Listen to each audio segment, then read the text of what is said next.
Hey all my painting friends! Welcome to my channel where I flip furniture because I need a new truck. I bought this piece at an auction for $60. Overall, it's in really good condition, inside and out.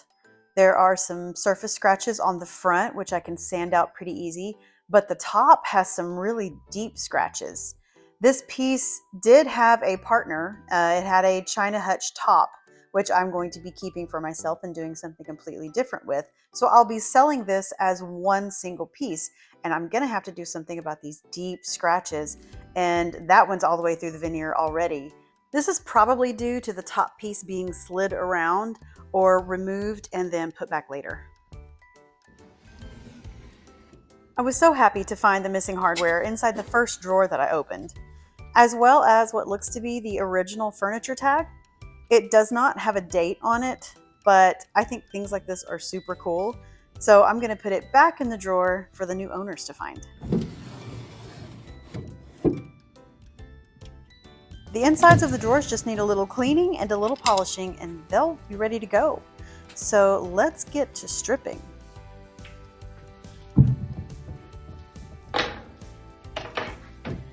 Safety first, of course. Let's get the hair up and out of the way. The last thing you want is a long blue hair in your brand new finish. So always put your hair back. You don't quite have to put it in a hairnet, but you know, that's the safest way to do it. Guys, if you got facial hair, you know, it's kind of like working in a deli. I'm using this Citrus Strip Paint and Varnish Stripping Gel. Now it boasts that it has no harsh fumes. It does, however, have a really strong smell. So after a while, it will start to bother you, or it does to me. So while I'm not wearing a mask at this point, I will be later on when I go to actually start scraping it back. It does say that it could potentially burn your skin, so definitely wear gloves when dealing with products like this. I'm just using a chip brush that I plan on throwing away in the end, and I've got full coverage on the top of the piece with the citrus strip. I don't know why I can't say that. Anyway, now I'm going through and I'm going to wrap it up in some plastic to keep it from drying out. I like to unroll my plastic like I hate the toilet paper being in the bathroom. I think that toilet paper needs to come up and over, but when I'm rolling out this plastic, it needs to come under and out. Does that make sense? I think that makes sense. I'm going to make sure to overlap all of the edges so that everything is tucked in nice and tight. And then I'll give it about 45 or so minutes and then I'll come and check to make sure that some things are moving around. So it's been about 45 minutes and you can see that there's some discoloration coming up there. So I think I'm going to go ahead and grab my tools and start scraping.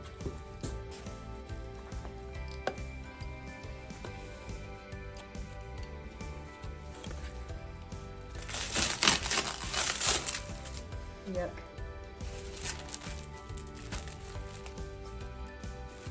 This is really goopy stuff and really messy to work with. I have some leftover placemats that I wipe my scrapers off on, and that helps me, but I've also used empty pizza boxes, Dr. Pepper boxes, you know, anything that you can kind of toss away in the end. And always look at the instructions on the bottle of your paint thinner or stripper remover, whatever, because depending on how toxic it is, there will be specific instructions on how to dispose of the hazardous waste. You can sometimes let it dry for a few days and then throw it away. It has to be completely dry. You can contact your city for hazardous waste disposal days. Sometimes like this, it's not super toxic, so I will let it sit out and dry before I toss it anywhere. But just to be on the safe side, make sure to read those instructions.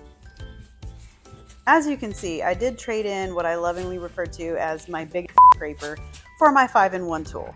You can also use a carbide scraper. That works as well. It's just got a little bit more torque to it. You don't have to use as much elbow grease when using that. The big scraper, if it's scraping away well, it's got a large surface area. You can get through it really quickly, but you can't use as much force with it. So I got the 5-in-1 tool here. It's not as big.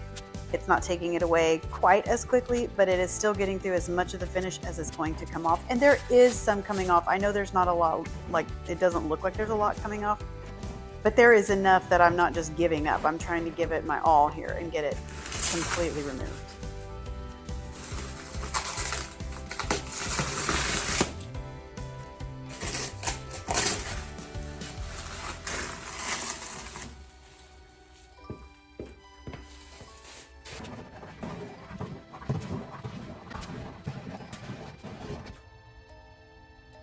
Now it's still wet and kind of gross, but this is all that it took off, which wasn't very impressive.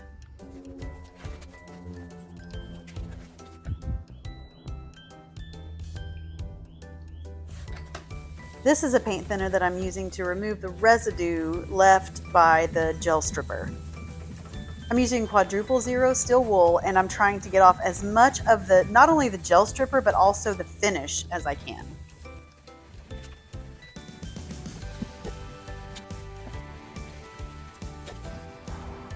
As you can see, it's not really going well. So we're gonna go for round 2 of covering it in plastic, letting it sit for a bit, then taking off the plastic, scraping it, and we'll put a little bit more paint thinner on it to see how easy that finish can come up now. Now I have put way too much of this paint thinner on, and I realized it immediately, so I'm gonna space it out over the entire piece, but this stuff is slinging everywhere. And granted, it's my fault for putting too much on there, but I'm highly annoyed at this point. It has been a week at work. I'm mad at the world, and I just want to get this top finished before I go to bed tonight, and it's being a lot more difficult than it should have been to begin with. I don't know why this piece was so stubborn. I'm using so much elbow grease, I literally knocked it off the collar. I've used both of these products on many other pieces and had success. It's just this finish that is being extremely difficult. Like you can see here, that's all I was able to get up. So I'm throwing in the towel, and I'm bringing out the big guns with the 80 grit sandpaper and my rotary sander, and I'm just going to try to be super careful with the veneer, especially on the sides and the corners very specifically. It's very easy to bust through that veneer, and once you do, very difficult to repair it. So I'd just rather not do that.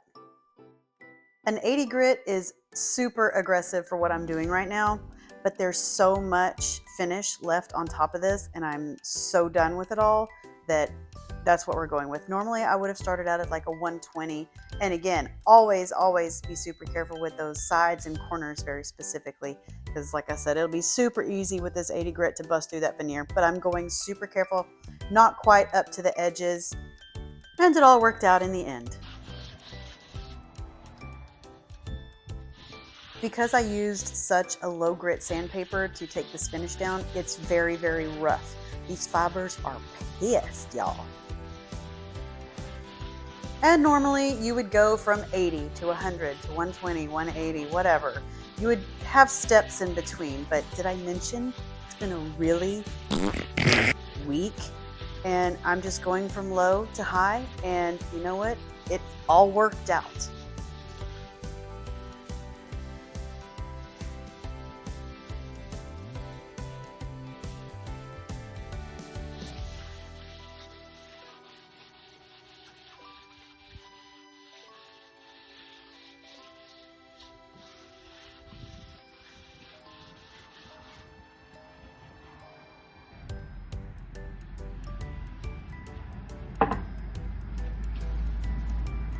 My favorite way to apply an oil-based stain is to, of course, put on a glove, at least on one hand. It's better to put it on both hands. I don't know why I didn't in this circumstance, whatever. But I pour it in my hand, or I pour it straight on the piece. Sometimes if you pour it straight on the piece could take it funny if it's heavier in some areas, so I find that I can even it out better if I pour it in my hand first. I don't know, that may just be me being weird. But I wipe it all over the entire top. And I like the sock method because unlike a brush or a sponge, I can be really careful around those edges and not get the stain on the body of the piece. I can just use the tips of my fingers and go around the edges very gingerly. With the block, sometimes I get a little too aggressive, you know, I don't know. Y'all may not be as aggressive, but for those of you who are as aggressive as I am, first of all, high five. but second of all, this is just a more careful way for us to do it. Now I did, in this instance, the wood did not take the stain. I put the stain on a little bit thick because I thought the wood was going to take it and soak it in. It did not. It just kind of sat on top of it. So I did end up taking the back of that saw and wiping off the excess. There you can see one of those deep scratches. That was the only one that I was unable to get out. I'll just go ahead and tell you, this was an off week for me. I had some very stressful things going on at work, so it's really late at night and my lighting in my garage sucks. But I felt like painting, and I thought you guys might want to actually see me do it even if the lighting was bad. So I did record a tiny bit of it.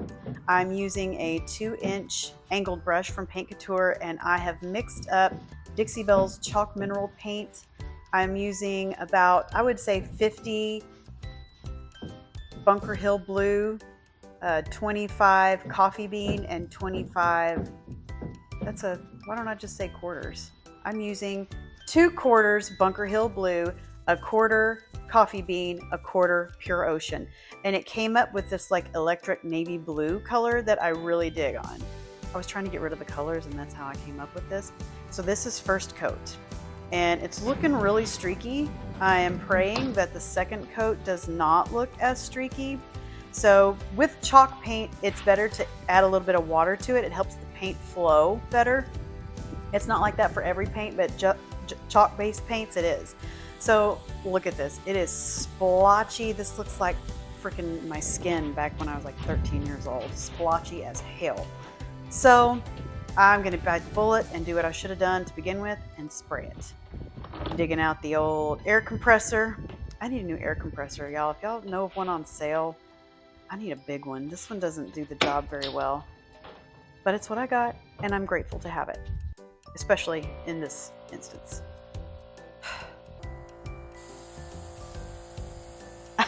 Ironically enough, I would also like to mention that I noticed one of the knobs came off of the back of my spray gun, so it is putting out way too much paint, but I am in a mood to get this piece done. Work has been a shoot all week long. I've just been in a terrible mood. I want to finish this. I just want to get it finished, right? So we're just going to pray that the paint doesn't run, which it didn't, and go ahead and get this finished and then go get a new spray gun later. And here is the finished piece. Look at that wood grain, you guys. That wood grain be popping. I'm so pleased with how that turned out. You barely even noticed that one deep scratch that I could not get out. I did add some black wax off camera. I spray painted the hardware gold, but it was super gold, like a little flashy. So I also put a little black wax on it to tarnish it up just a bit and bring in the black wax that I used on the piece. I just wanted to accent a few of the details. I didn't want to dirty it up too much. I just wanted to give it a little extra, you know, a little pizzazz. I purchased this for $60 at an auction, and I plan on listing it for $525. I've got about 6 hours invested in it. I already had all of the product, so that's about $77 per hour doing something that I love. If you enjoyed this video, would you tell me in the comments and maybe share it with a friend? And definitely play hard and peace out, my friends.